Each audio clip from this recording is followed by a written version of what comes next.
राव साहब, जिस तरह नजम साकिब साहब फरमा रहे हैं, लेकिन ज़राए से कल एक खबर चली कि एक मुलाकात शायद हुई है, बैकडोर रब्ता हुआ है। उसमें एक पाकिस्तान तहरीक इंसाफ के कोई सीनियर रहनुमा थे और दो PMLN से थे या हुकूमत से थे। इसमें भी अब फ़र्क है। तो राना सनाउल्लाह साहब ने रात को इसकी तस्दीक भी की कि हाँ, एक मुलाकात इस हवाले से शायद हुई भी है।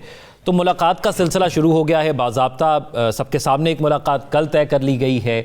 तो सवाल यह है कि हुकूमत क्या दे सकती है, क्या ऑफ़र कर सकती है, पाकिस्तान तहरीक इंसाफ क्या ऑफ़र कर सकती है, और क्या पाकिस्तान तहरीक इंसाफ एक बंद गली के अंदर दाखिल हो गई थी जिसके बाद आखिरी ऑप्शन ये लगा? देखिए, अपोजिशन जो है ना, उसको बंद गली कोई नहीं होती उसके लिए। वो कुछ भी मुज़ाकरात कर ले, फिर लड़के बैठ जाए, फिर रूठ जाए, फिर एहतजाज शुरू कर दे, फिर सिविल नाफरमानी की कॉल दे दे। तो उन्होंने तो बयान ही देने होते हैं। उनकी रिस्पॉन्सिबिलिटी ऐसी नहीं होती जैसी हुकूमत की होती है। हुकूमत ने बहुत सी चीज़ों को देखना होता है, जिसमें कौमी और बैनुल अक़वामी मामलात भी होते हैं, अवाम भी होती है, उसमें आपकी मईशत भी होती है, आपके फिर इंटरनल डायनामिक्स जो हैं, स्ट्रेटजिक डायनामिक्स और पॉलिटिकल डायनामिक्स भी होते हैं। तो हुकूमत को बहुत सी चीज़ों को मद्देनज़र रखते हुए चलना होता है। अब इसमें जो सारी ये सूरत हाल हुई 2 साल से तकरीबन इलेक्शन के बाद से, मुज़ाकरात की दावत हुकूमत बार बार दे रही थी। अब कहते हैं कि जी PTI ने उनका ब्लफ कॉल किया है। क्या वाकई उन्होंने ब्लफ कॉल किया है, या दूसरी बात जो हम कर रहे हैं कि PTI ने सारे अपने जो तर्कश के तीर थे इस्तेमाल कर लिए, तो अब उसको ख्याल आया कि डायलॉग से ही शायद हल निकलेगा। तो इसलिए वो अब उन्होंने कहा कि जी ठीक है। और प्रेशर टैक्टिक्स के तौर पे जब हम सिविल नाफरमानी की तहरीक की बात देखते हैं, तो 1-2 दिन पहले से वो डाइल्यूट किया उन्होंने। फिर आज ये कहा जा रहा है कि जी आज की डेडलाइन थी, तो हुकूमत ने कमेटी बना दी। तो अब इससे ये लगता है कि जैसे ये सारा बिल्डअप जो था ये ऑर्केस्ट्रेटेड था, कि इस तरह से ये कहेंगे, उस तरह से वो कहेंगे, फिर करा के कमेटियाँ बन जाएंगी और ये मुज़ाकरात शुरू हो जाएंगे। तो मुझे ये ऑर्केस्ट्रेटेड ज़्यादा लगता है। नताइज क्या निकलेंगे उस पर मैं भी तकरीबन बदगुमान ही हूँ, कोई खुशगुमानी मुझे नहीं है। क्योंकि जो स्पीकर साहब हैं, अगर हम उनको देखें, ये वो स्पीकर साहब है जिन्होंने सुप्रीम कोर्ट के फैसले पे अमल दरामद रुकवाने के लिए मखसूस नशिस्तों के अपना पूरा एड़ी चोटी का जोर लगाया, ख़त लिखे इलेक्शन कमीशन को। तो अगर स्पीकर साहब इतने सिंसियर हैं और मुल्क कौम की खातिर जिस किस्म के उन्होंने पिछले 2-4 दिनों में बयान दिए हैं, तो वो लेटर अपने वापस ले लेते, इलेक्शन कमीशन को नया ख़त लिख देते कि सुप्रीम कोर्ट सबसे बड़ी अदालत है और उसका फ़ैसला जो है वो आप इम्प्लीमेंट करें इलेक्शन कमीशन को। वो ये ख़त लिख देते, तो मैं समझता कि बड़े खलूस से ये सारा काम हो रहा है। लग ये रहा है कि कुछ मजबूरियां हैं, को मजबूरी हालात उधर भी है इधर भी, जो एक है वो गाना, तो उस किस्म की सूरत हाल मुझे लगती है। लेकिन हुकूमत के पास CBM, राव साहब, उस मजबूरी ने तो नहीं कहा कि इकट्ठे बैठ जाओ। तो ये CBM क्वाइट पॉसिबल, जिस तरह से फैसला साजी होती है, हुकूमत कर रही है जिस तरह से फैसला साजी, उसमें तो यही लगता है कि वो फैसला भी इन्होंने कुछ मजबूरियों के पेश नज़र ही किया है।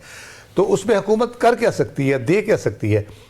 उसमें जो PTI की तरफ से हम सुन रहे हैं कि 5000 कैदियों की फहरिस्त तैयार है, उसमें सबसे ऊपर इमरान खान साहब का नाम है। तो उसमें जो 9 मई के पर्टिकुलरली जो कह ले के कैदी हैं जिनको सज़ा हो चुकी है या जिनके अंडर ट्रायल हैं, तो उसमें तो हुकूमत के पास बड़ा अच्छा जवाब मौजूद है कि अब सज़ा हो गई है, आप अदालत में जाएं, अपीलें करें, अपना केस लड़े जाके, क्योंकि मिलिट्री कोर्ट से अगर आपको था तो वहाँ से तो केस अब बाहर आ गया। अब अपील में तो आपने दूसरी हाई कोर्ट में जाना है, तो आप उसको लड़े केस, तो वो उस पर तो कर सकते हैं। फिर रह जाता है उनका मुतालबा 26 नवंबर के जुडिशल कमीशन का और सियासी कैदियों की रिहाई का, जो बाकी सियासी कैदी है। अब 5000 की फहरिस्त दी जाती है, उसमें हुकूमत ये कर सकती है कि जो बुजुर्ग और ख़वातीन हैं उनके हवाले, यास्मीन राशिद साहिबा है जैसे, उनके हवाले से एंटाइटलमेंट उनकी तकरीबन बेल की बनती है, तो हुकूमत का वकील जो भी उनकी तरह एडवोकेट जनरल या attorney general, deputy attorney general पेश हो, वो कहें कि जी हमें कोई एतराज़ नहीं है उनकी, अगर आप इनको कर देते हैं तो उस पर हो जाएगा। और ये ना हो पहले की तरह। अब मेरा ख्याल थोड़ा सा उसमें भी लीनियंसी आई है हुकूमत की तरफ से या स्टेट के जो एग्जीक्यूशन ब्रांच है जो कानून की, उनकी तरफ से, कि अब ये बहुत से ऐसे लोग हैं जो रिहा हुए हैं तो उन पे नए मुकदमात नहीं बने, जिसमें बुशरा बीबी का सबसे इम्पॉर्टेंट है कह लें एक केस, जिसमें उनको रिहाई हुई है तो उसके बाद अभी ज़मानतें भी उनकी एक्सटेंड हो गई हैं और उन पर कोई नया केस भी नहीं बन रहा। और जो इसका जो खबर जो अभी आई है, चल रही है कुछ देर से, कि शायद कल जो फैसला सुनाया जाना था तोशा खाना का वो ताखीर का शिकार 190 मिलियन तो पाउंड उसमें भी शुनीद ये है कि शायद जी 190 मिलियन पाउंड का तो वो डिले भी हुआ है, और बुशरा बीबी के लिए शायद नॉट श्योर, लेकिन शायद बुशरा बीबी को भी कुछ रिलीफ मिले। तो ये वो CBMs हैं जिनसे ये मामलात को आगे चलाया जा सकता है, लेकिन इसमें सिंसेरिटी बहुत ज़रूरी है। अगर तो आप मुल्क के लिए सोच रहे हैं फिर तो PTI और हुकूमत दोनों को इस नुक्ता नज़र से बैठ के बात करनी होगी और वो आगे बढ़ेगी। अगर अपने अपने तय सारा करना चाहती है, हुकूमत डंग टुपाओ काम करना चाहती है और PTI अपने लिए रिलीफ मांग लिया, तो फिर ये मामला नहीं चलेंगे। D8 का ये इजलास, और इसमें पाकिस्तान इस इत्तेहाद से क्या फ़ायदा उठा सकता है, और वज़ीर आज़म की साइडलाइन मुलाकातों के हवाले से आपकी क्या राय है? देखिए, जितने भी ये फोरम होते हैं ना जहाँ इंटरनेशनल लेवल पे आपको हाईएस्ट लेवल पे इंटरेक्शन का मौका मिलता है, यकीनन उसमें आप अगर प्रॉपर तैयारी करके जाएं तो आप बहुत कुछ हासिल कर सकते हैं। आप अपना एम ऑब्जेक्टिव क्लियर रख के जाएं कि किस मुल्क से आपने क्या बात करनी है, मीटिंग किस तरह की आपकी अरेंज होगी, किस लेवल पे होगी, और आपने किस किस तरह से ये मामलात को लेके आगे चलना है। ये बहुत इंपॉर्टेंट है। और यकीनन जो बांग्लादेश के हवाले से हमारे आपने जैसे बताया जो रिपोर्ट हुआ है, जो चीज़ें हुई हैं, वो बहुत ही पॉजिटिव डेवलपमेंट है। और लेकिन मैं एक और पहलू से इसको देखता हूँ। हम अमेरिका की मोहब्बत में इतने ज़्यादा यानी डूब गए कि हमने और कुछ देखा ही नहीं दाएं बाएं, अपने ख़ित्ते पे कभी नज़र ही नहीं डाली कि हम अपने ख़ित्ते में भी हमें ताल्लुकात ठीक रखने चाहिए। और जब अमेरिका की तरफ से गर्म हवाएं चलती है, अचानक हमें ख्याल आता है कि ओहो, हमने तो समुंदर पार, 7 समुंदर पार दोस्ती लगा के बड़ा नुकसान उठाया। ये पहली अफ़गान जंग के बाद भी हुआ और दूसरी अफ़गान जंग के बाद भी हुआ। तो ये दोनों बांग्लादेश के मामले पर हमें बार बार धोखा खाते रहे जी। बांग्लादेश के मौके पर भी वो बैरी बेड़ा पहुंचा ही नहीं, वो चला था जो वहाँ से। तो हमें ये हमारी जो रीजनल अप्रोच है ना, ये शुरू से ही रखनी चाहिए थी और बहुत ही इंपॉर्टेंट है। आपके इर्द गिर्द रूस है, चीन है, नेपाल है, श्रीलंका है, अफगानिस्तान है, बांग्लादेश है, सेंट्रल एशियन स्टेट्स है, ईरान है, तो आपके फिर मिडल ईस्टर्न कंट्रीज़ भी आपके यानी हम एक मजहबी उससे धागे से यानी मजबूत रस्सी से बंधे हुए हैं, तो वो भी एक है। तो हमें बहुत ज़्यादा फोकस रखना चाहिए था और रखना चाहिए है। अभी भी हमारे पास यानी ये अपॉर्चुनिटीज़ बहरहाल मौजूद रहती हैं। चीन के साथ तो हमारे बहुत अच्छे मरासिम रहे हमेशा से, बाकी भी इतने बुरे नहीं, लेकिन हम फोकस सस्टेनेबल और कंटिन्यूस समय एंगेजमेंट्स वो रखने की ज़रूरत है। बांग्लादेश के साथ भी रखने की ज़रूरत है। बांग्लादेश के साथ हमारा ट्रेडिशनली जो है वो अप डाउन रहा, क्योंकि अवामी लीग जो है वो शाकी थी पाकिस्तान के यहाँ के जो हुक्मरान थे उनके रवैये के हवाले से। और जब बांग्लादेश अलहदा हुआ तो वही सूरत हाल, वहाँ पे वो सारी नफरत जो पाई जाती थी अवामी लीग के कॉन्टेक्स्ट में। तो जब भी उनकी हुकूमत आती है तो कोई ना कोई मसले मसाइल हमारे लिए रहते ही हैं।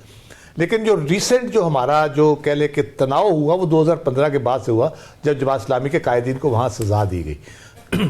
उस पर पाकिस्तान ने जो रिएक्शन दिया, फॉरेन ऑफिस की सतह पे जो रिएक्शन आया, उस पर उन्होंने बहुत नाराज़गी का इजहार किया। और उसके बाद हमारे वहाँ इमरान सिद्दीकी साहब थे उस वक्त एम्बेसडर, उन्होंने काफ़ी काविश करके मुलाकातें करके अवामी लीग के लीडर से, इवन हसीना वाजिद से भी मुलाकात की, और इमरान खान साहब से उनकी टेलीफोन कॉल हुई। फिर वीज़ा फ्री हमने उनको वीज़ा की पाबंदियाँ ख़त्म की, तो थोड़े से मामला बेहतर हुए। लेकिन खालिदा ज़िया की हुकूमत जब भी रही उस वक्त हमारे अमूमन बहुत अच्छे ताल्लुकात बांग्लादेश के साथ रहे। लेकिन हमें स्पेसिफिक किसी पर्सन स्पेसिफिक या किसी पार्टी स्पेसिफिक नहीं होना चाहिए। हमें बांग्लादेश से हमारा एक ताल्लुक ऐसा है, इंटरनेशनली भी जो हमारे वर्कर्स काम करते हैं उनके बांग्लादेशी पाकिस्तानी बहुत सी जगहों पे इकट्ठे काम कर रहे होते हैं, बहुत अच्छा रिलेशनशिप है, राब्ते अभी भी हैं, अभी रिश्तेदारियां भी हैं। तो हमें इन पे कैपिटलाइज करना चाहिए। और अभी ये मौका ये जो आया है जिस वक्त भारत को थोड़ा आइसोलेट हुआ है खित्ते में, इस मौके से तो हमें भरपूर फ़ायदा उठाना चाहिए। हमें आजकल की बात नहीं करनी चाहिए, महीने बाद फिर देखें, फिर 4 महीने बाद देखें। हमें इसमें एक पूरा लाया अमल तैयार करना चाहिए और कंटिन्यूस एंगेजमेंट बांग्लादेश के साथ रखनी चाहिए, ताकि हम इस बुनियाद को ज़्यादा मजबूत कर सकें और इस मामला को आगे बढ़ा सकें।